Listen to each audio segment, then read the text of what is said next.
Alva, Oklahoma, June 1945. The first thing Giovanna Bianchi noticed was the sky. Not the camp. Not the soldiers. Not the flat red earth that stretched in every direction without a hill or a ruin to interrupt it. The sky. It was enormous. Bigger than any sky she had seen over Milan, over the French coast, over the gray Atlantic. It went on past the point where skies were supposed to stop. The truck had been rolling through Oklahoma wheat country for 2 hours. Full silos. Intact roads. Cattle standing in unburned fields. A country that looked like the war had happened somewhere else entirely. Which, she was beginning to understand, it had. Then the camp appeared at the end of the dirt road. She had prepared herself for this. For the wire, the towers, the dogs, the machinery of captivity that everyone who had warned her about the Americans had described in detail. The gate was open. Not broken. Not forgotten. Open, wide, unhurried, like a farmhouse door left open on a summer morning because there was no particular reason to close it. Giovanna stood in the red Oklahoma dust and looked at the open gate and felt the first small crack appear in everything she thought she knew. She had been a librarian in Milan. Before the war, before the auxiliary, before everything that came after, she had spent her days in a building full of books and the particular quiet of people reading. She had been good at her work, precise, organized, capable of holding large amounts of information without confusing it. She cataloged things. She built order from accumulation. She had spent the last 2 years applying those same skills to a different kind of material, to orders and communications, and the specific geography of retreating armies, to the maps that told you where things were and the official communications that told you what those things meant. She had been assigned to a signals and documentation unit of the Servizio Ausiliario Femminile, the women's auxiliary service of the Italian Social Republic. In the autumn of 1943, 6 months after her younger brother Marco left for the front and 4 months before the last letter from him arrived. She had continued working anyway, because the alternative was a space she had no catalog for. The Americans had arrived at the unit's last position, a converted school building outside Verona, on the morning of April 28, 1945, 2 days after the Republic had collapsed in all but name. There were 4 soldiers. They came through the door with their rifles pointed at the floor, and the senior man said something in English that nobody immediately understood. Then a younger soldier translated it into approximate Italian. They were to remain calm. They were non-combatants, and would be treated accordingly. Giovanna had looked at the 4 Americans standing in the doorway of the building she had worked in for 6 months, and applied the same analytical attention she applied to everything. She noted their equipment. She noted their faces, tired, neither hostile nor warm. She noted the way they positioned themselves, practical, not threatening.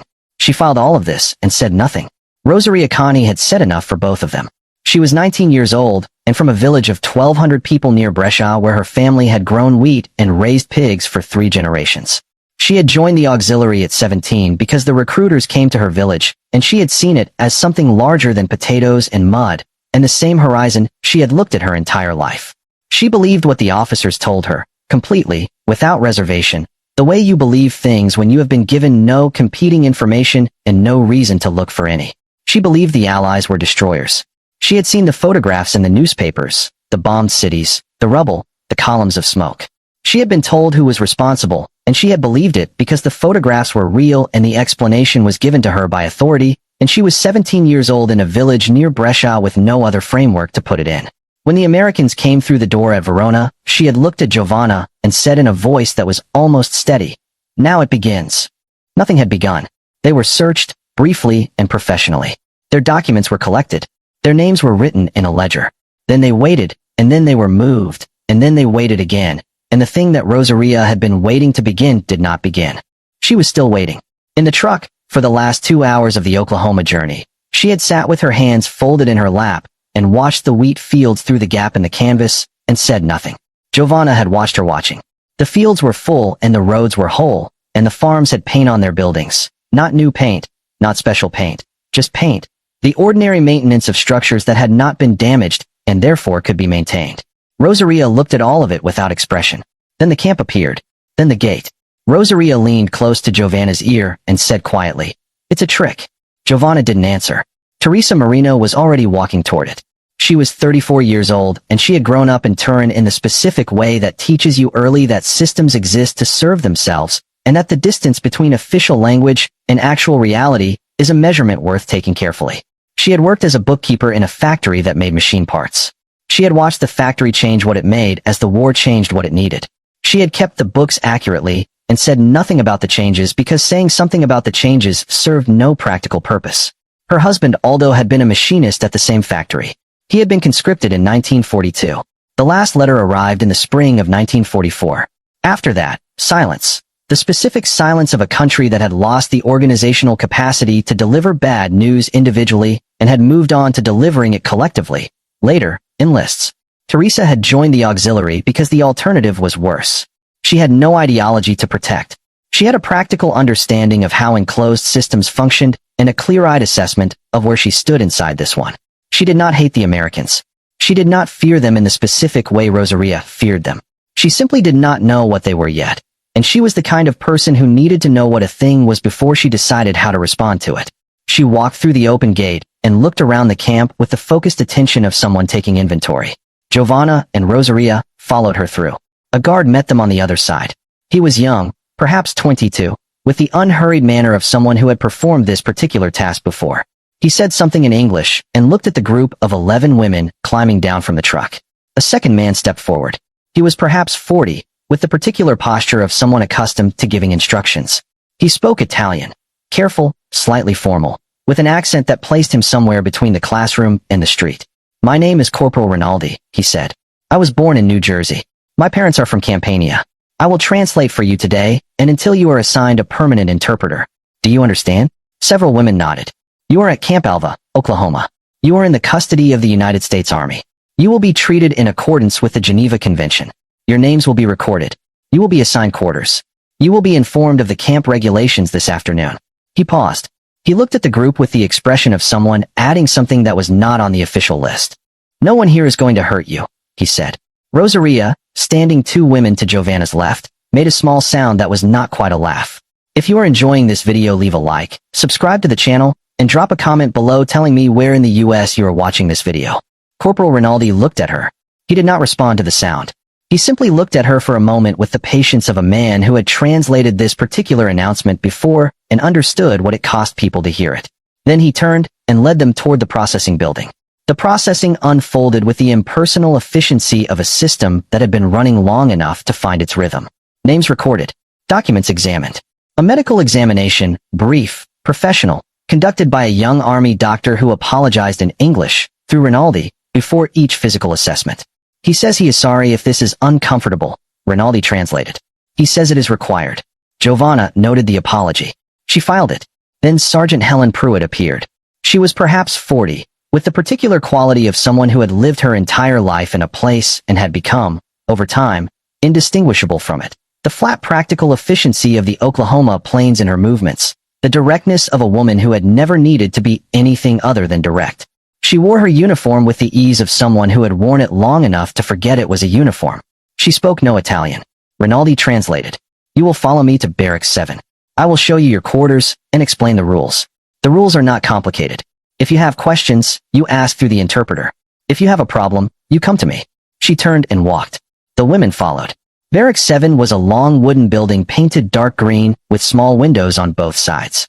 Inside, 20 metal beds lined the walls in 2 rows. Each bed had a mattress, a pillow, 2 folded wool blankets. A black iron stove sat at the center of the room. Electric lights hung from the ceiling, simple, functional, present. At the far end of the building, a door led to a washroom. Sergeant Pruitt pushed it open and gestured them through. Giovanna walked in. She looked at the sinks, the toilet stalls, the shower stalls with their curtains and their chrome handles catching the light from the single window above. She turned the hot water handle. Water came out. She turned the other handle. Steam rose from the stream as it hit the floor of the stall. She stood with her hand under the hot water and felt it against her palm and thought about the last time she had felt hot water from a tap. She could not immediately place the memory. It was somewhere before 1943, before the shortages, before the rationing, before the building on Via Solferino lost its boiler to the requisition orders, and the water in the pipes ran cold all winter, and nobody came to fix it because there was nothing left to fix it with. She turned off the tap. She walked back into the main room where Sergeant Pruitt was explaining the schedule through Rinaldi. Wake at 6. Breakfast at 6:30. Work assignments posted each morning, voluntary. Prisoners could not be compelled to work. Those who chose to work received 25 cents per day in camp currency, redeemable at the camp store. Rosaria, sitting on the edge of her assigned bunk, looked up at Rinaldi when he said this. Voluntary, she said. Voluntary, he confirmed. She looked back down. Her expression did not change. Also, Sergeant Pruitt said, and Rinaldi translated, mail is permitted. Letters home are read by censors before dispatch, but are permitted. If you need anything, come to me. She looked at the room. She looked at the women on their bunks, some sitting, some lying flat, some staring at the ceiling with the expression of people whose internal accounting systems had encountered a figure they did not know how to place. Then she left. The door closed behind her. The room was quiet.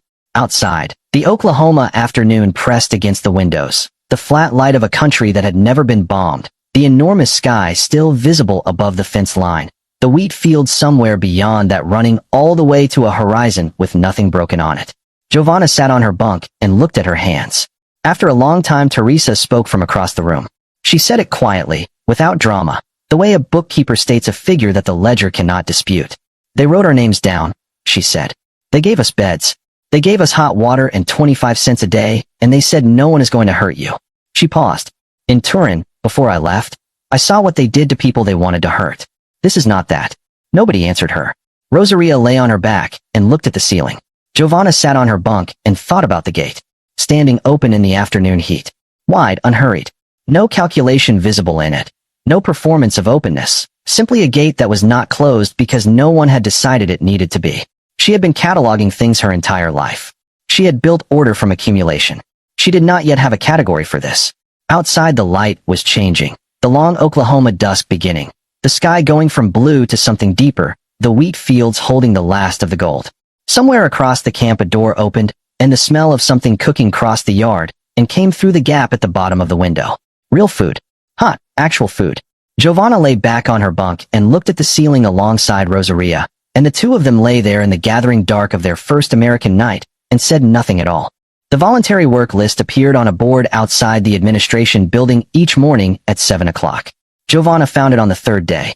A single sheet of paper, handwritten in English with Italian translations beside each entry, pinned to the board with a tack. Kitchen detail. Laundry. Camp library. Organizing and cataloging. Administrative support. Agricultural work detail. Transport provided. She stood in front of it for a moment. The morning was already warm, the Oklahoma sun climbing fast over the flat eastern horizon, the red dirt of the yard beginning to hold the heat. She signed her name beside the library. Teresa, standing beside her, signed beside administrative support without hesitation. The practical instinct of a woman who understood that proximity to paperwork meant proximity to information. Rosaria read the list. She read it again. Then she walked back to the barracks without signing anything. The camp kitchen occupied a long building near the center of the compound. On the fourth morning, Giovanna passed its open side door on her way to the library, and the smell stopped her. Tomatoes. Cooked tomatoes. The specific sweetness of them reducing in a pan with oil and something herbed. A smell so precisely familiar that for a moment her feet simply did not move. She stood in the doorway. A man was working at the far stove, his back to her, moving between two burners with the economy of someone who had done this particular work long enough that his hands knew it without instruction. He was perhaps 30, broad-shouldered, wearing the army uniform with the sleeves rolled past the elbow. He turned and saw her. Buongiorno, he said. Casual. Unremarkable. The way you say good morning to someone standing in a doorway. Giovanna said nothing for a moment. You speak Italian, she said finally, in Italian. Some, he said, also in Italian.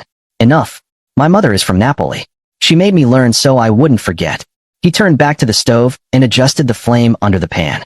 You want coffee? I have extra. She should have kept walking. The library opened at 7:30 and Corporal Rinaldi had explained that the catalog system needed reorganizing. The previous arrangement made no sense to anyone, including the man who had created it. She had work to do. She stepped inside. His name was Enzo Romano.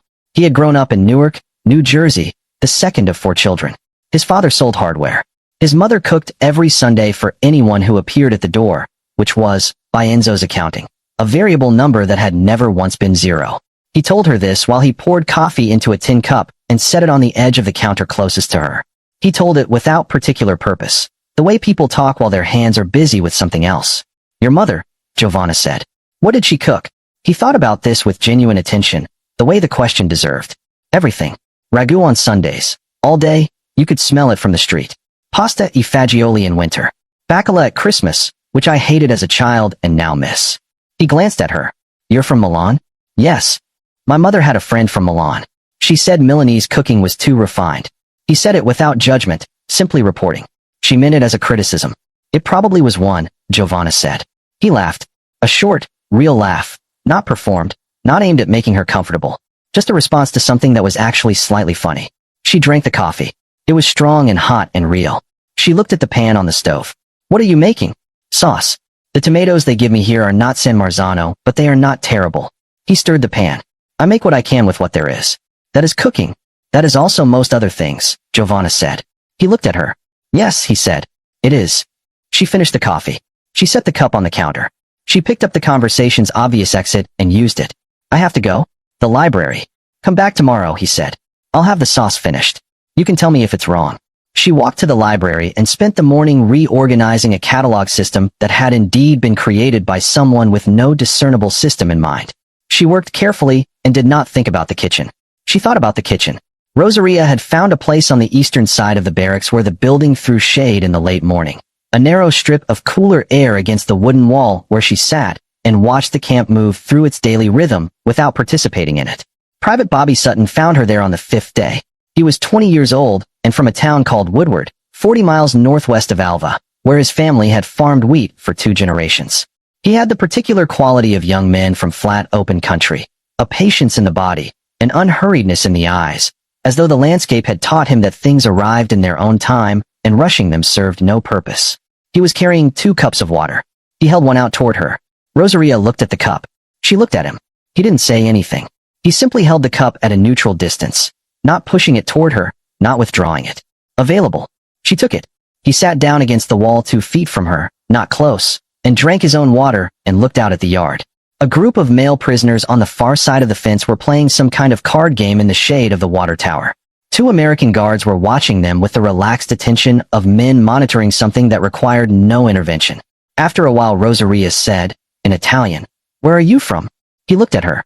He had not understood the words, but he had understood the question, the gesture of it, the shape. He pointed northwest. Woodward, he said.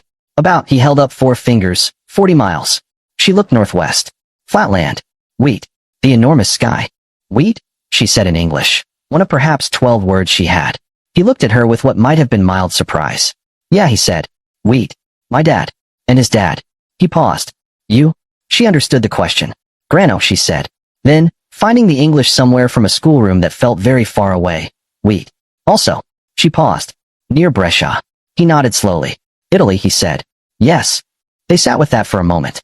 2 people from wheat farms on opposite sides of a war, sitting in the shade of a building in Oklahoma with cups of water. Is it? He started and stopped. He tried again, slowly, as though choosing words from a limited supply. Is your family okay? Rosaria looked at him. She understood the words. She understood the question beneath them, the genuine one, the one that cost something to ask. She thought about her sister's last letter. She thought about the things the letter had described carefully and the things it had not described because there were no words left for them. I don't know, she said in Italian. He didn't understand the words, but he understood the answer. He nodded once and looked back out at the yard and said nothing else. They finished their water in silence. When Rosaria stood to go back inside, she did not say anything. Neither did he. But she had noted the question, the way it was asked, the genuine weight behind it, the absence of any agenda in it. She had been waiting 5 days for the cruelty to begin. It had not begun. She filed this under the category Rosaria had labeled, privately, things that do not fit, a category that had been accumulating entries since the gate. Teresa had been working in the administration office for 3 days before she asked the question. She had spent those 3 days learning the filing system, which was logical and consistent and organized by a principle she recognized immediately. Every prisoner had a number. Every number had a file. Every file contained the same categories of information in the same order. Name, origin, unit, date of capture, health assessment, work assignment, correspondence record. The system assumed nothing and recorded everything. On the afternoon of the 3rd day, Corporal Rinaldi was working at the adjacent desk, processing a stack of incoming correspondence. Teresa looked up from her filing. Can I ask you something? Yes, he said. The files, she said. Every prisoner. The correspondence record. It shows what letters were sent and received. The camp reads them before they go out. Correct, Rinaldi said. But they still go out. Yes. Why, she said. You have the letters. You could simply keep them. We would never know. Rinaldi set down his pen. He considered the question with the attention it deserved, not dismissing it, not deflecting it with official language. Geneva Convention, he said. Article 76. Prisoners are permitted to correspond with their families. That is the rule, Teresa said. I'm asking why you follow it. He looked at her for a moment. Because it's the rule, he said. In Italy, Teresa said carefully, rules existed until they became inconvenient. Then they were adjusted. I know, Rinaldi said. He said it without judgment. A plain acknowledgement of a plain fact. Here the rule is the rule. It doesn't adjust because the situation is inconvenient. That's the point of having it. Teresa looked at him. And if someone above you decided it was inconvenient, then I would follow the rule, and they would need to find a reason in writing to override it. And that reason would go in a file. He picked up his pen. Everything goes in a file. Teresa looked at the filing cabinet beside her desk. At the neat rows of folders, each one a name. Each name a record that existed independent of whether the person who created it wanted it to or not. That must make it difficult to do things quietly, she said. Yes, Rinaldi said. It does. He went back to his correspondence. Teresa went back to her filing. She worked steadily through the afternoon, moving folders from the incoming stack to their correct positions, each one slotting into its place with the small precise sound of a system that was exactly as large as it needed to be and no larger. She thought about all those factory in Turin. About the books she had kept there, accurate, complete, a record of everything the factory made and everything it changed and everything it became. About the fact that accuracy had never, in her experience, protected anything. She thought about the fact that here, in a prisoner of war camp in Oklahoma, accuracy appeared to be the protection. She was not certain what to do with that yet, but she was a bookkeeper. She knew how to sit with a figure that did not resolve immediately and wait for the ledger to show her where it belonged. That evening, after dinner, Giovanna found Rosaria sitting on her bunk with a letter she had started and stopped. 3 lines written, then a space, then nothing. What are you writing? Giovanna asked. I don't know, Rosaria said. She looked at the 3 lines. I started to tell my sister I was safe. Then I started to tell her about the food. Then I stopped. Why? Rosaria was quiet for a moment. Because I don't know how to say it without saying everything else. She folded the paper. And I don't know what everything else is yet. Giovanna sat on her own bunk across from her. Outside, the Oklahoma night was settling over the camp. The temperature dropping fast the way it dropped in open country. The sky going dark in a way that was different from the city dark she had grown up with. More complete. More present. A man in the kitchen spoke to me today, Giovanna said. He was American. From New Jersey. He learned Italian from his mother. Rosaria looked at her. He made tomato sauce, Giovanna said. It smelled like Via Solferino on a Sunday. Rosaria said nothing for a long moment. Did you eat it? She asked finally. No. I had to get to the library. But you wanted to. Giovanna looked at her hands. Yes, she said. I wanted to. Rosaria lay back on her bunk and looked at the ceiling. She picked up her unfinished letter and held it above her face and read the 3 lines she had written. Then she set it on the small shelf beside her bed. Tomorrow, she said, to the ceiling, to no one in particular, I'm going to sign the work list. Giovanna said nothing. Outside, the night settled completely over Alva, Oklahoma, and the wheat fields, and the open gate, and the enormous sky above all of it. Indifferent, enormous, and very far from everything the 3 women had ever called home. July arrived in Alva like a physical weight. The heat was not the heat Giovanna knew from Milan summers. That soft, damp warmth that gathered in courtyards and lifted in the evening when the air moved off the Po Valley. This was something different in kind. Dry, flat, absolute. It came from the sky and rose from the red earth simultaneously, as though the land and the sun had reached an agreement about temperature that excluded the people standing between them. By 7 in the morning, the air already pressed against the skin. By noon, the yard was empty of anyone who did not have a reason to be in it, and the reasons were few. The women moved through the heat the way you move through difficult terrain, conserving, adjusting, finding the shaded edges of things. The barracks held the warmth from the previous day and added the current days on top of it. At night, Giovanna lay on her bunk with the single sheet pushed to the foot of the bed and listened to the other women breathe in the dark and thought about the reading room at the Biblioteca Ambrosiana in Milan, which had been cool even in August. The particular coolness of thick stone walls and high ceilings and the accumulated cold of centuries. A coolness that had nothing to do with any machine and everything to do with what the building had been built to be. She thought about it with the specific longing of someone who understands that the thing being missed is not coming back in any form she would recognize. She turned over and went to sleep. The work list on Monday morning had 3 new entries. Giovanna was already at the board when Rosaria came across the yard. She was moving with the deliberate quality of someone who has made a decision and intends to execute it before the decision has time to reconsider itself. She picked up the pencil on the string beside the board and signed her name next to kitchen detail without reading the other options. Rosaria. The voice came from behind them both. Low, precise, carrying the flat authority of someone accustomed to being listened to. Lucia Trinity was 31 years old and had been an auxiliary sergeant major in the SAF unit attached to the Brescia garrison, a unit that had functioned until the last possible day, that had not surrendered until surrendering was the only remaining option, and that had done so, in Lucia's accounting, under protest. She was from Milan, as it happened, born 6 streets from where Giovanna had grown up, but the city had produced 2 entirely different women from the same coordinates, which was something Giovanna had been quietly thinking about since she first understood who Lucia was. Lucia had the quality of someone who had organized her understanding of the world into a structure so complete and internally consistent that new information arrived not as data, but as attempted intrusion. She was not unintelligent. That was the thing that made her difficult. A stupid true believer was easy to observe and set aside. Lucia's belief was constructed, built from real observations arranged into a framework that served the belief, which was a different thing entirely and harder to argue with. She looked at Rosaria's name on the work list. Then at Rosaria. Kitchen detail, she said. Yes, Rosaria said. With the American cook. With whoever is in the kitchen. Lucia looked at the list for a moment. Then she looked at Giovanna, who had been standing at the board throughout this exchange doing nothing in particular with the pencil she was still holding. You understand what the kitchen is, Lucia said. Not a question. It's where they make the food, Rosaria said. It's where they make the impression, Lucia said. Her voice had not risen. It remained at the same precise level. The voice of someone presenting evidence, not arguing. The food is generous. The cook speaks Italian. The guards are polite. The gate is open. She paused. Each of these things is a decision. Someone decided. And the decision was not made for your benefit. It was made for the benefit of what they want you to think about them.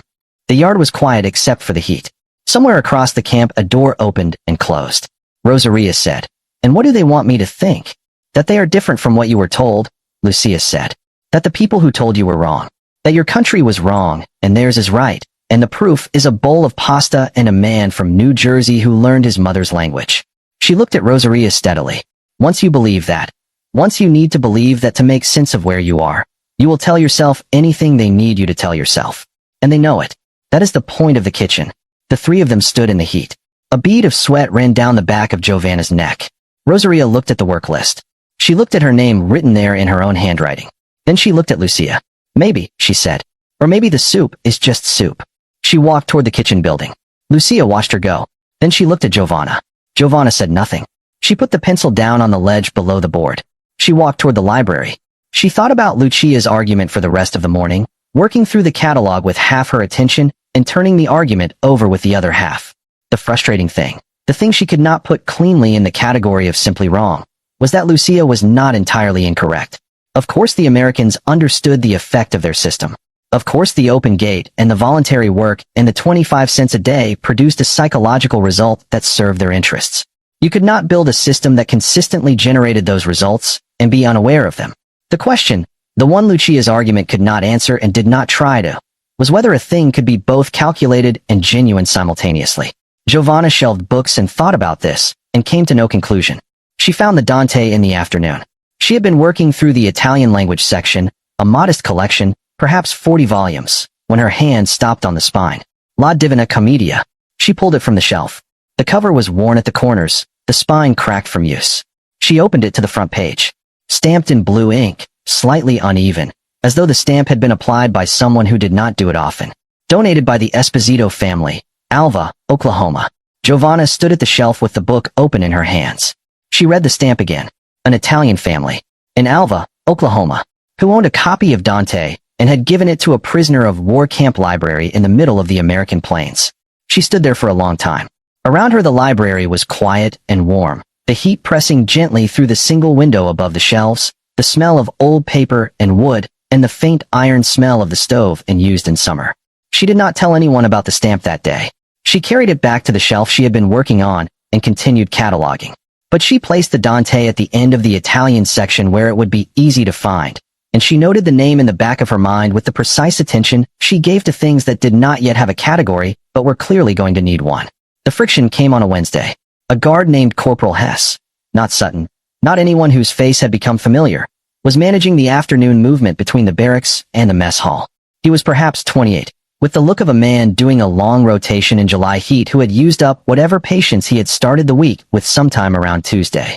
When the line of women slowed at the mess hall door because two of them were trying to resolve a question about seating through a combination of Italian and gesture, Hess said something in English, sharply, and pointed at the door. Nobody understood the words. The sharpness needed no translation. The women moved through the door in silence. One of them, a woman named Carla, from Florence, who had been at the camp for 3 weeks and had said almost nothing to anyone, went to her seat with the expression of someone returning to a conclusion they had temporarily set aside. At the table, Lucia said nothing. She did not need to. The moment had said it for her. Teresa, sitting at the end of the bench, watched Lucia not saying anything and understood exactly what was happening. Lucia was filing the moment, adding it to a ledger she maintained for precisely this purpose. One impatient guard in a July heat wave was becoming, in Lucia's accounting, confirmation of a truth that the polite guards and the open gate and the hot water had been temporarily obscuring. Teresa ate her dinner and said nothing. Later, walking back to the barracks in the thick evening air, she fell into step beside Giovanna. Hess, Teresa said. Yes, Giovanna said. Lucia will use it. She already has. He was hot and tired and short with people, Teresa said. My husband's foreman was short with people every day for 11 years. It didn't make him a fascist. It made him someone who needed a different job. I know that, Giovanna said. Rosaria doesn't know it yet, Teresa said. She's still deciding which things count. They walked in silence for a moment. The heat had not broken with the sun going down. It simply changed quality, from aggressive to persistent. What did you decide? Giovanna asked. When did you stop deciding which things counted? Teresa thought about this honestly. In the administration office, she said. Third day, when Rinaldi told me everything goes in a file. That convinced you? It made me understand something, Teresa said. Where I came from, power didn't need files because it didn't need to justify itself. Here the files are the justification. The system has to show its work. She paused. That's not theater. Theater doesn't require paperwork. Giovanna thought about this. Lucia would say the paperwork is the most sophisticated part of the theater, she said. Lucia would, Teresa agreed. And I can't prove she's entirely wrong. She stopped at the barracks door and looked at the sky, the stars coming out now over the Oklahoma dark, more stars than either of them had ever seen over a city, the Milky Way a faint smear across the black. But I've been keeping books my whole life. I know what accurate records look like. And I know what it means when someone bothers to keep them. She went inside. Giovanna stayed outside for a moment. She looked at the sky. She looked at the gate at the far end of the compound, still open, even at night. The wooden crossbar with Camp ELVA visible in the lamplight. The road beyond it running straight into the Oklahoma dark. She thought about Lucia's argument. About the kitchen and the open gate and the calculated effect of consistent decency. She thought about Teresa's files. She thought about the Dante on the library shelf with the Esposito name stamped inside. She thought about something Enzo had said that morning when she stopped at the kitchen door on her way to the library. She had been stopping most mornings now, a habit that had formed without her deciding to form it. He had been making bread, the dough worked through on the flour-dusted counter, and he had said without looking up, "My mother used to say that the way you feed someone tells them what you think they are." She had thought he was making a point about the camp, a small political argument in domestic language. But he had continued, still working the dough. She fed everyone the same. The landlord, the delivery boy, the neighbor she didn't like. Same table, same portions. She said you didn't have to feel the same about everyone to treat them the same. He had looked up then. She was usually right about things. Giovanna had gone to the library and thought about it all morning. She thought about it now, standing in the Oklahoma night with the stars overhead and the open gate at the end of the road, and Lucia, Trinity somewhere inside the barracks building a case from one impatient guard in July heat. She went inside.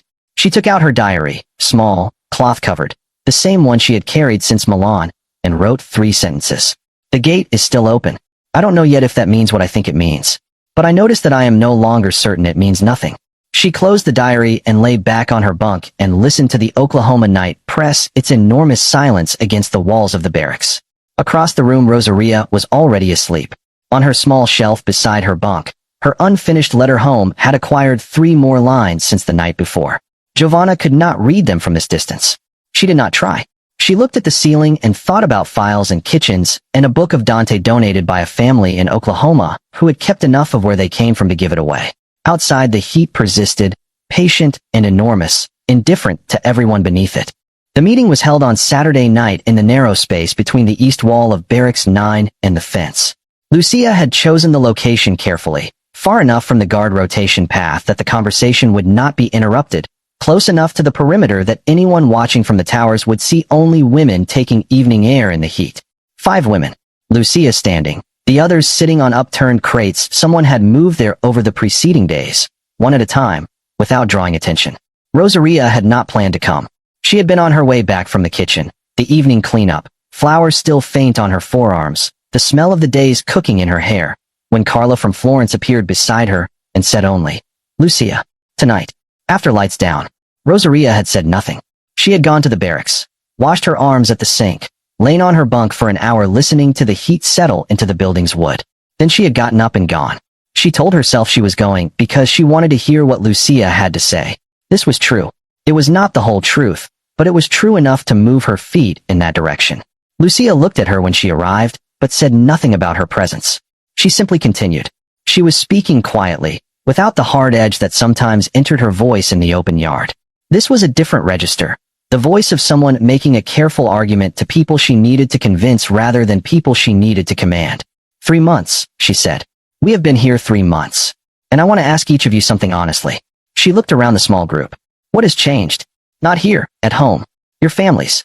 Your cities. The country we came from. What has the American kindness done for any of that? Nobody answered. Your sister in Brescia, Lucia said, looking at Rosaria. Not cruelty in it, precision. Is she eating better because you are eating well here? Rosaria said nothing.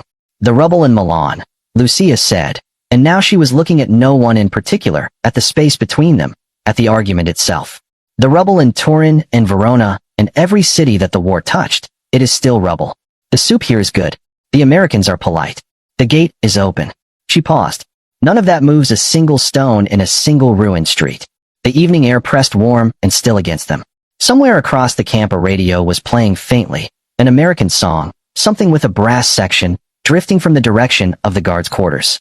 They are kind to you because kindness is the most efficient tool they have, Lucia continued. It costs them almost nothing. It produces compliance, cooperation, the appearance of consent. And when you go home, if you go home, you will carry that kindness like a debt. You will speak well of them. You will remember the food and the open gate. You will not remember what they were part of. What were they part of? Rosaria asked. Lucia looked at her. A war, she said. That destroyed everything we had. We were part of that war, Rosaria said. We were inside it. Yes, Lucia said. And we lost. And now we are here eating their food and signing their work lists, and tomorrow some of you are going to sit at the table of an Italian family that chose America over Italy 3 generations ago, and eat pasta in Oklahoma, and feel something that resembles belonging. She said the last word with a precision that made it clear she understood its weight. And when you feel it, I want you to remember that your father is still hungry in Brescia, and ask yourself what that feeling is worth. The radio across the camp finished its song. Another began. Rosaria sat on her crate, and looked at the red Oklahoma earth between her feet. She thought about her father, about his coat sold for flour, about potato peels and the specific language of her sister's letters, the careful words chosen by someone who knew the letter would be read and was trying to say what could not be said inside the words that were allowed. She did not have an answer for Lucia. She went back to the barracks and lay in the dark for a long time, and the thing Lucia had said sat in her chest with the patient weight of something that had been placed there carefully and was not planning to move on its own. Sunday morning arrived white and still. The heat was present from the first light, the sky already bleached at the horizon, the red earth radiating yesterday's warmth back upward before the new days had fully arrived. Giovanna woke early and lay watching the light change in the barracks window and thought about the Esposito name stamped in the Dante and what it meant that she was thinking about it. At breakfast, Rosaria ate in silence. Teresa ate with the focused efficiency of someone fueling a body for a day's work. Neither of them spoke about the night before. Giovanna had not been at the meeting, but she had seen Rosaria return, and she had seen the particular quality of stillness that had settled over her. Not peace, not its opposite, but the specific stillness of someone carrying a question they cannot yet put down. At 9 o'clock, Corporal Rinaldi appeared at the barracks door. The Sunday group. The chaplain is waiting at the main gate. 7 women. Giovanna, Rosaria, Teresa, and 4 others. They walked across the yard in the building heat, through the open gate. Giovanna noticed it again, as she noticed it every time, the particular quality of a threshold that required no permission, and into the dirt road beyond. Father Matteo was a small man from Brooklyn whose parents had come from Calabria and who spoke Italian with the specific accent of someone who had learned the language in a kitchen rather than a classroom. He had been the camp chaplain for 8 months. He shook each woman's hand as they assembled and said good morning to each one individually, using names he had clearly taken the trouble to learn. The truck to St. Mary's took 10 minutes. The church was white clapboard with a small bell tower, sitting at the edge of Alva's main street between a hardware store and a barber shop. It was not a grand building. It was the building a small Oklahoma town builds when it decides it needs a church, practical, honest, without pretension. Inside it was cool. The thick walls and the high ceiling held the night's temperature against the morning's assault, and the coolness landed on the women's skin as they entered like something they had forgotten was possible. Giovanna stopped just inside the door and simply stood in it for a moment. An usher, a man of perhaps 60 in a brown Sunday suit, his face the specific weathered brown of someone who had worked outside for decades, led them to pews in the middle of the congregation. Not the back, not a separate section. The middle, among the families already seated, as though the question of where enemy prisoners should sit had been considered and answered with the same plainness that answered most questions in a small Oklahoma town. The Mass began. Latin.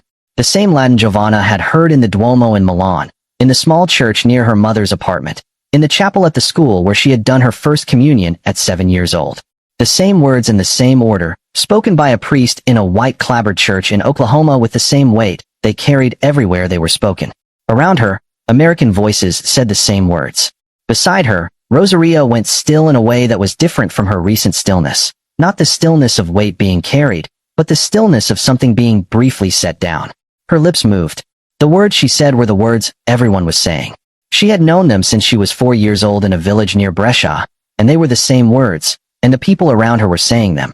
And for the length of the Mass, the Latin held everyone in the same place regardless of everything that stood between them outside it.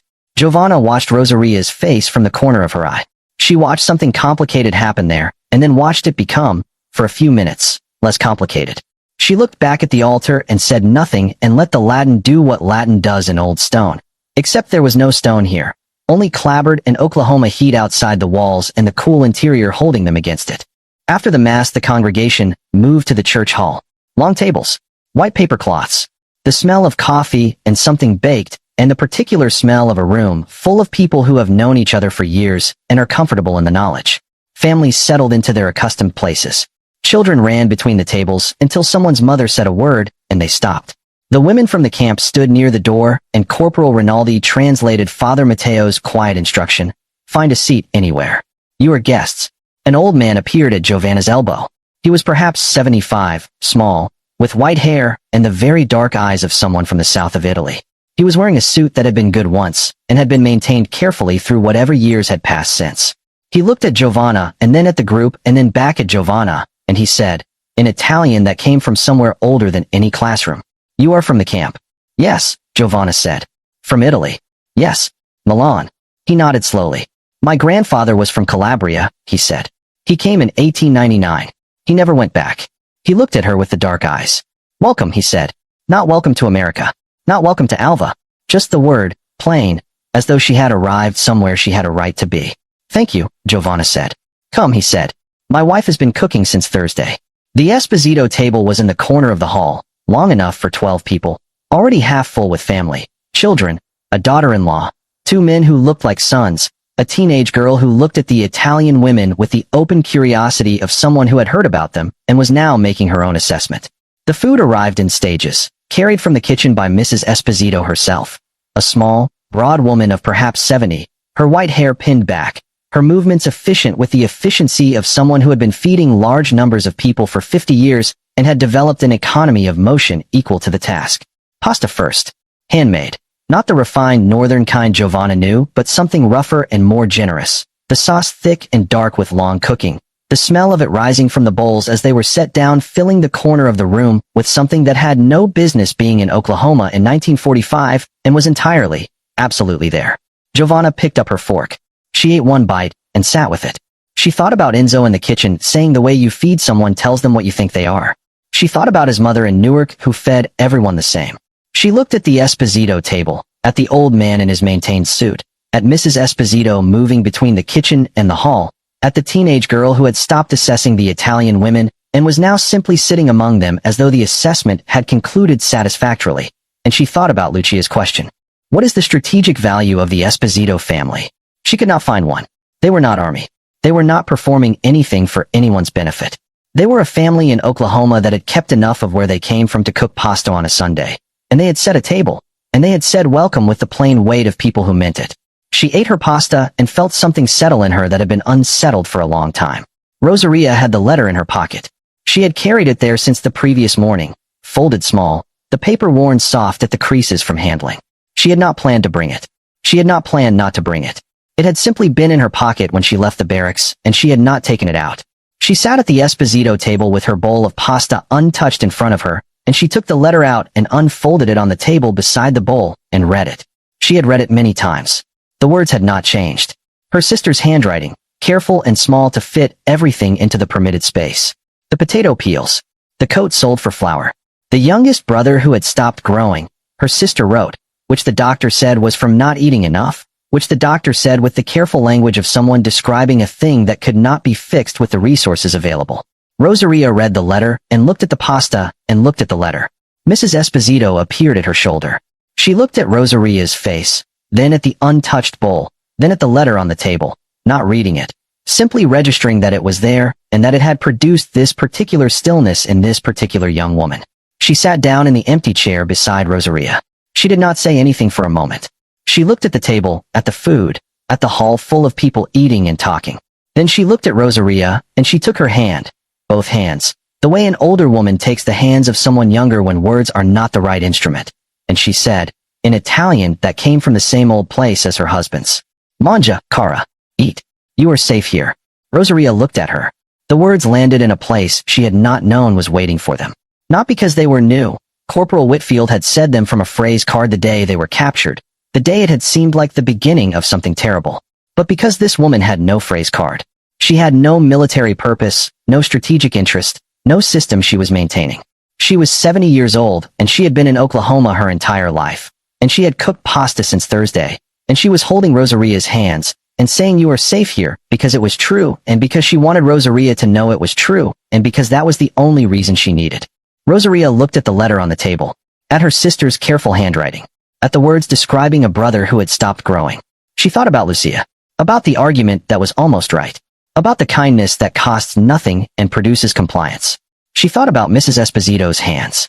She thought, this costs her nothing either, and it is still real. Those two things can both be true. Something unlocked. Not loudly, not with the drama of a thing breaking, with the quiet of a door that has been stuck for a long time and has finally found the right temperature to open. She picked up her fork. She ate. The tears came without announcement, running down her face into the pasta, and she did not stop them, and she did not stop eating. Mrs. Esposito kept holding one of her hands, and with the other Rosaria ate, and the food was good and the hall was full of the sound of people who had nowhere else to be and no reason to be anywhere else. And outside the Oklahoma sun pressed down on Alva with its flat indifferent heat, and inside the church hall the pasta was warm and the coffee was real, and an old woman from Calabria, by way of Oklahoma, by way of 1899, by way of everything that had happened in between, held a young woman's hand and waited without impatience for her to finish crying. Teresa, sitting 3 seats away, watched all of this. She watched it with the attention of a bookkeeper reviewing a final figure, not surprised by it, having known for some time what the ledger was building toward, but present for the moment the column closed. She ate her pasta and said nothing and let the moment be what it was. On the truck back to camp, nobody spoke for a long time. The Oklahoma afternoon moved past the canvas sides, the wheat fields, the red earth, the enormous sky beginning its long descent toward evening. The heat was still present, but different now, the angle of the sun changing its quality from assault to something almost gentle. Giovanna had the Esposito address written on a folded piece of paper in her pocket. The old man had pressed it into her hand at the door of the hall as they left, without ceremony, the way you give someone something they will need later. She held it in her pocket without taking it out. Rosaria sat across from her, her eyes dry now, looking out through the canvas gap at the passing fields with an expression Giovanna had not seen on her face before. Not peace, something more complicated than peace. The expression of someone who has set down a weight they have been carrying for so long that the absence of it is itself disorienting. Who is still feeling the shape of what they were holding even though their hands are empty. After a while Rosaria said, quietly, to the passing wheat fields, She just held my hand. Giovanna said nothing. She didn't need a reason, Rosaria said. She didn't need me to be anything. She just held my hand. The truck rolled on through the Oklahoma afternoon. I know, Giovanna said. That night, for the first time since the camp had absorbed them into its rhythm, Rosaria finished a letter home. She wrote it in the small light above her bunk, 3 pages in her careful handwriting, the permitted words chosen not to deceive the censor, but because they were the words she actually had. The last paragraph said, "Dear Anna, I cannot explain everything I have seen here in a letter. I will tell you when I come home.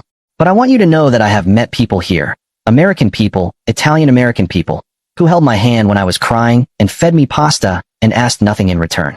I do not know yet what to do with that. But I know it is true, and I think truth is the only thing worth carrying home." She folded the letter and placed it in the envelope and wrote her sister's address on the front. She put it on the small shelf beside her bunk. She lay back and looked at the ceiling. Across the room, from Lucia's bunk, there was silence, the specific silence of someone awake in the dark, present and still, maintaining something that was becoming heavier every day to hold. Rosaria closed her eyes. Outside, the Oklahoma night settled over Alva, over the wheat fields, over the open gate and the enormous sky and the red earth that held the day's heat long after the day was gone. August became September without announcement. The heat did not break so much as gradually relent, a degree at a time. The mornings arriving cooler by increments so small that you only noticed them accumulated over weeks. The wheat fields outside the camp perimeter had gone from gold to pale to the dry brown of harvest, and on certain mornings the smell of cut grain came through the barracks window with the dawn, a smell that was the same smell as home, and entirely not home simultaneously. Giovanna noticed this without recording it. She had been noticing things for 4 months, and her diary had moved it. She told herself she had not moved it because there was nowhere else to put it, and the shelf had space. This explanation was accurate and not complete. She sat on her bunk and picked it up. She opened it to the front page. The Esposito stamp. Blue ink, slightly uneven. The name and address of a family in Alva, Oklahoma, who had kept this book for 40 years and given it away. She read the stamp for what was perhaps the 15th time. She had an explanation for it. The explanation was sound. Sentiment, cultural nostalgia, the immigrant's habit of preserving markers of origin as a way of maintaining identity in a foreign context. None of it required goodness. None of it required the conclusion that Giovanna wanted her to draw. She closed the book. She put it back on the shelf. She lay back on her bunk and looked at the ceiling of Barracks 7 for the last time. They were moving to the repatriation barracks tomorrow, a different building, closer to the processing center. And she thought about the Esposito family. About 3 generations in Oklahoma. About a grandfather from Calabria who came in 1899 and never went back. She thought about what it meant to choose a place. To decide that a place was yours not because you were born to it, but because you had built something in it. To keep a book of Dante on your shelf in Oklahoma for 40 years and donate it to a prison camp library, because it was the right thing to do with a book. She did not have a category for this. She was a woman who had organized her understanding of the world into a structure so complete that new information arrived as intrusion. She knew this about herself. She had known it for some time. The structure was still standing, but the Dante was on her shelf, and she had not returned it. The repatriation orders came on a Wednesday morning in late September. Rinaldi posted them on the board outside the administration building. October 14th. Trucks to the rail station at Enid. Train to New York. Ship across the Atlantic. Genoa. Home, or what remained of it. 3 weeks. The camp changed quality in those 3 weeks the way a room changes quality when you know you are leaving it. The same objects, the same routines, the same Oklahoma sky above the same red earth, but seen now through the specific lens of ending, which made everything simultaneously more vivid and more distant. Giovanna finished her final cataloging. Rosaria worked every remaining day in the kitchen, learning from Enzo the specific timing of the sauce, the basil at the end, not the beginning, until she could do it from memory. Teresa completed the last of the filing she had been assigned and spent the final week teaching her replacement, a woman from Rome who had arrived in August, the system she had developed for the correspondence records. Lucia packed her things on the first day the repatriation orders were posted and did not unpack them. She lived out of her bag for 3 weeks in a prepared departure that had the quality of someone maintaining readiness for a movement order. The Dante was at the bottom of the bag. On the last evening, Enzo came to the women's section entrance with a paper bag. The guard at the door looked at the bag, looked at Enzo, looked at the bag again, and decided this was not a situation the regulations had specifically anticipated. He let him through. Enzo set the bag on the table in the common room. Inside, a jar of tomato sauce, sealed with wax.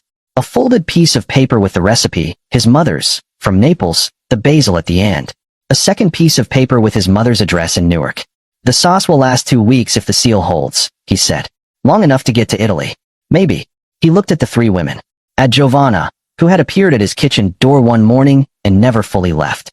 At Rosaria, who had arrived angry and capable and had learned to make the sauce better than he had taught it. At Teresa, who had said almost nothing to him directly in 4 months and had understood everything. My mother says, he started. You wrote to her about us, Rosaria said. I write to her about everything, he said. She says, tell them they are welcome at the table. If they ever come back. Rosaria looked at the jar of sauce. She has never met us. No, Enzo said. But I described you. She said, they sound like people worth feeding. He paused. That is, for my mother, the highest possible assessment. Rosaria picked up the jar. She held it in both hands the way she had held the orange in the Esposito Church Hall, with the careful attention of someone receiving something that is more than it appears to be. Tell her thank you, she said. Write to her yourself, he said. She will write back. October 14th arrived cold and clear. The Oklahoma autumn had finally overcome the summer. The air sharp in the early morning. The sky a deeper blue than it had been all summer. The red earth holding the cold now instead of the heat. The wheat fields were harvested and bare, running to the horizon in pale brown rows. The trucks came at 7. The women carried their bags across the yard for the last time. Through the open gate, Giovanna looked at it as she passed through, as she had every time, noting the wooden crossbar, the unhurried openness of it, the road beyond running straight into the Oklahoma morning. She stopped on the other side of the gate. She turned and looked back at the camp, at the barracks in their neat rows, at the water tower, at the library building with its single window, at the flag above the administration building, moving slightly in the cold morning air, not snapping, just present, belonging to itself and to everyone beneath it simultaneously. She stood there for a moment. Then she got in the truck. The train from Enid to New York took 2 days. America passed the windows in its enormous, unhurried way, the plains giving way to hills, the hills to the industrial east, the scale of it remaining consistent in its inconsistency. Full. Intact. A country that had sent its people to the other side of the world to fight a war and had kept its own streets whole while doing it. Teresa sat beside Giovanna for the first 12 hours and said very little. Then, somewhere in Missouri, she said, I kept all those letters in the administration files. Giovanna looked at her. Not officially, Teresa said. The last 3 letters he sent before the silence. I made copies when I was processing the correspondence records. I put them in a file with my name on it. She paused. The system required documentation. I documented what I needed to keep. Teresa. He was a machinist, Teresa said. He fixed things. He believed that if something was broken you found the broken part, and you fixed it. She looked out the window at Missouri passing in the gray October light.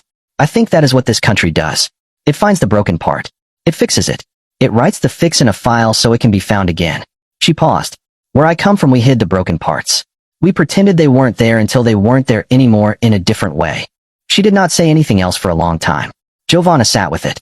She thought about the files and the Geneva Convention and Rinaldi saying the rule is the rule. She thought about the catalog she had left in the library with her name at the bottom of the last page. She thought about documentation as a form of faith, the belief that accuracy mattered, that things recorded were things that existed in a way that things unrecorded did not. She thought about her diary, about the Dante stamp copied inside it. We should sleep, Teresa said eventually. Yes, Giovanna said. They slept. New York arrived on the 3rd morning as a skyline through fog. Towers emerging from the gray water, enormous and intact. The harbor busy with the ordinary commerce of a city that had never stopped being. Giovanna noticed this without recording it. She had been noticing things for 4 months, and her diary had accumulated, page by careful page, a record of observations that she sometimes read back to herself in the evenings. Not for comfort, but to track the distance between the woman who had stepped off the truck in June and the woman sitting on the bunk in September with the diary in her hands. The distance was not as large as it should have been, perhaps, or it was larger than she could measure. She was not certain which. What she was certain of, she was not the same woman. And the difference was not in what she had been told, or argued, or convinced of. It was in what she had seen. The open gate. The hot water. The Dante stamp. Mrs. Esposito's table. The sum of small things that no single ideology could fully account for. She closed the diary, and went to the kitchen. Enzo was making bread. He did this every Thursday. A task that had no military necessity, and that he had, by some negotiation she had never witnessed, simply continued doing because the camp had flour, and the bread that resulted was better than what the supply chain provided, and nobody had found a reason to stop him. She had been coming to the kitchen most mornings for 2 months now. The habit had long since stopped requiring justification. She came, he made coffee, they talked. In Italian. In the mixture of Italian and English that had developed between them over the weeks. In the occasional comfortable silence of two people who had established that silence was permitted. She sat at the counter with her coffee and watched his hands work the dough. "We leave in 3 weeks, she said. "I know," he said. He did not stop working. "Rinaldi told me the repatriation schedule." "October," she said. "October," he confirmed. She drank her coffee. Outside the kitchen window, the September morning was doing its slow work of becoming a day. The light changing on the red earth. The long flat shadows of the fence posts shortening as the sun climbed. "My mother's ragu," Giovanna said. "She made it every Sunday. All day. You could smell it from the street." Enzo looked up from the dough. "You told me once your mother said the same thing," she said. "I did," he said. "I used to think that was a coincidence," she said. "Now I think it was just Sunday. And mother's. And the smell of something cooking all day." He worked the dough in silence for a moment. "When you get back," he said, "find a Sunday. Make the ragu. Milan is in ruins. The stoves still work," he said. "My mother wrote me about Naples after the liberation. Half the city was rubble. She made ragu." He looked at her. She said the smell reminded the street that it was still a street. Giovanna sat with that. "Write to us," Enzo said. He had gone back to the bread. "When you get home. My mother would want to know you arrived safely. She has an interest in the women from the camp. Since I wrote to her about the kitchen." "Your mother knows about the kitchen?" "My mother knows about everything," he said. "I write to her every week." She wrote back and said, "Send them my recipe for the sauce. The real one. With the basil at the end, not the beginning." He glanced at her. "I was going to give it to you before you left." Giovanna looked at him. She thought about a woman in Newark she had never met, who had sent her ragu recipe to Oklahoma for Italian prisoners she would never meet, because her son had written to her about a kitchen and she had decided, from 4 states away, that this was what the situation required. "Tell her thank you," Giovanna said.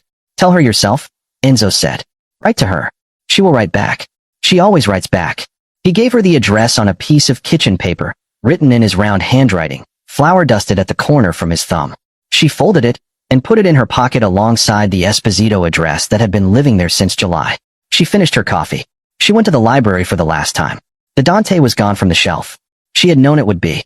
She had put it on Lucia's bunk 10 days earlier and had not looked for it since, had deliberately not looked for it, giving the gesture the same privacy she would give anything placed without expectation of return. She ran her finger along the shelf where it had been. The gap between the 2 adjacent books was the exact width of the spine. She did not fill it. She left the gap. She spent the morning doing what she had done every morning for 4 months, organizing, cataloging, building order from accumulation.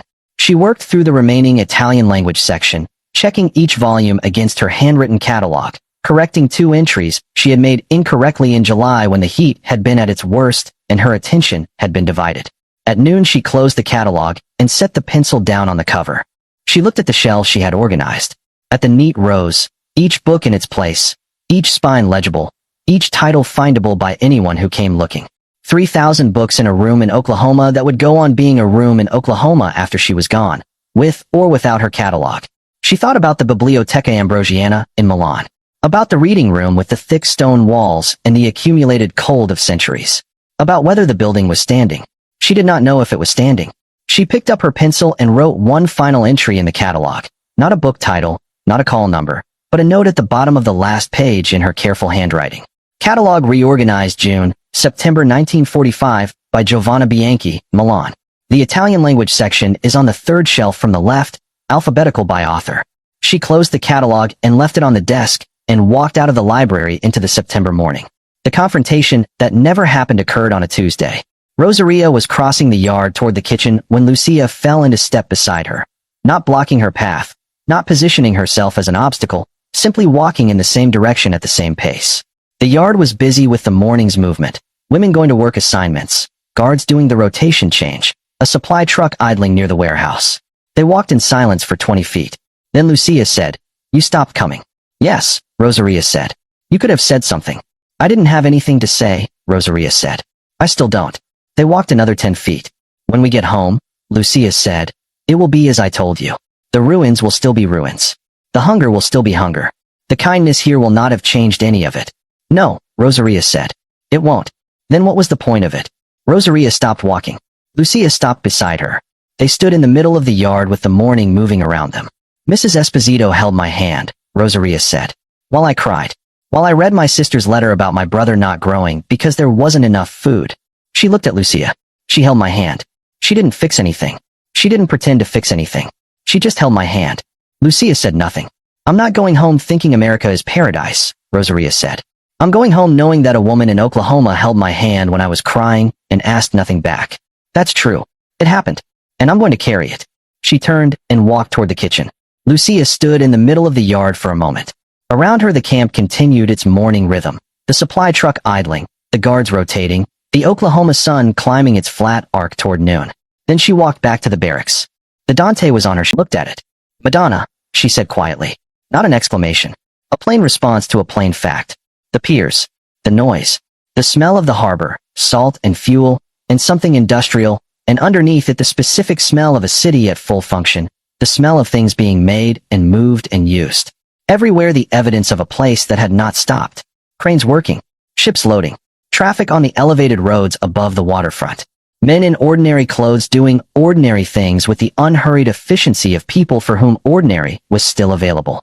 They were held in a processing facility near the pier for 2 days while the ship was prepared. A different facility from anything they had seen. Urban, temporary, the organized transit of a large movement of people. But the same system underneath. Files, numbers, names recorded. The rule visible in the procedure. On the second afternoon, Giovanna walked to the single window of the holding room and looked out at the New York harbor. A city that had not been bombed. Buildings standing from the waterline to wherever the fog took them. The Statue of Liberty visible in the harbor. She had not expected to see it, had not thought about it, and its appearance was therefore a surprise that arrived without the protection of anticipation. She looked at it for a long time. She did not think about what it meant. She simply looked at it. A woman in a harbor, her back to a continent, her face toward whatever was coming.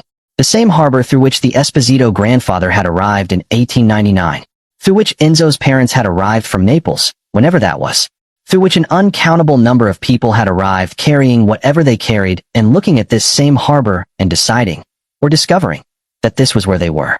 She stood at the window until the light changed and the statue disappeared into the evening fog. The ship left on the morning of October 19th. As it moved out of the harbor, past the statue, past the mouth of the bay, past the point where the city became a skyline, and the skyline became a suggestion, and the suggestion became the horizon. Giovanna stood on the deck in the cold October air and watched America disappear. She put her hand in her coat pocket. The Esposito address. Enzo's mother's address. The folded recipe on kitchen paper, flour dusted at the corner. Her diary in the inside pocket, the Dante stamp copied on the last used page. She did not take any of it out. She just felt it there. The specific weight of small things that were more than they appeared to be, carried in a coat pocket across the Atlantic toward ruins she had not seen in 2 years, and did not yet know how to imagine. Behind her, Rosaria stood at the rail and watched the American coastline until there was no coastline left to watch. Then she turned and looked at the open ocean ahead, gray, enormous, indifferent, with the expression of someone who has set down one thing and not yet picked up the next, standing in the space between them. Teresa was already below deck. She had said her goodbye to America from the pier, privately, in the specific way of a woman who does not require an audience for the things that matter. The ship moved east. Lucia stood at the stern. She stood there until the last suggestion of land was gone and the Atlantic was complete in every direction. She stood with her hands on the rail and her bag at her feet, the Dante at the bottom of the bag, the blue Esposito stamp facing down toward the dark water below. She stood there for a long time after there was nothing left to see. Then she picked up her bag and went below. Giovanna wrote the final entry in her diary that evening, in the small light above her bunk, as the ship moved east through the October Atlantic. She wrote, "They told us America would destroy us. What it destroyed instead was the distance between what we were told and what we found. I do not know yet who I will be when I step off this ship, but I know what I am carrying. The address of a family in Oklahoma who kept Dante for 40 years and gave it away. The recipe for a sauce from a woman in Newark I have never met. The memory of an old woman's hands. The knowledge that a gate can stand open not because no one thought to close it, but because no one needed to. That is what the land kept. That is what I am bringing home." She closed the diary. She put it in her coat pocket alongside everything else. She turned off the light and lay in the dark and listened to the Atlantic move beneath the ship, enormous, patient, carrying them east toward whatever home had become in their absence. And she closed her eyes and let the ocean do what oceans do. Giovanna Bianchi returned to Milan in November 1945. The Biblioteca Ambrosiana was standing. She went back to work there in January 1946, cataloging what remained. She wrote to the Esposito family in December and received a reply in February. The correspondence continued for 11 years. Rosaria Conti returned to her village near Brescia. Her brother had stopped growing, but had not stopped living. She gave her sister the address Enzo had written on the kitchen paper. Her sister wrote to his mother in Newark. A package arrived in the spring of 1946, flour, dried tomatoes, a jar of preserved sauce sealed with wax. No explanation. Just the food. Teresa Marino never found Aldo. She immigrated legally to New Jersey in 1949. She found work as a bookkeeper in a hardware store in Newark. The owner's name was Romano. Lucia Trenini returned to Milan.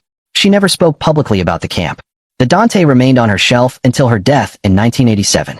Her granddaughter found it in the apartment afterward. The cover worn, the spine cracked, the Esposito stamp still legible on the front page. She did not know what it meant. She kept it anyway.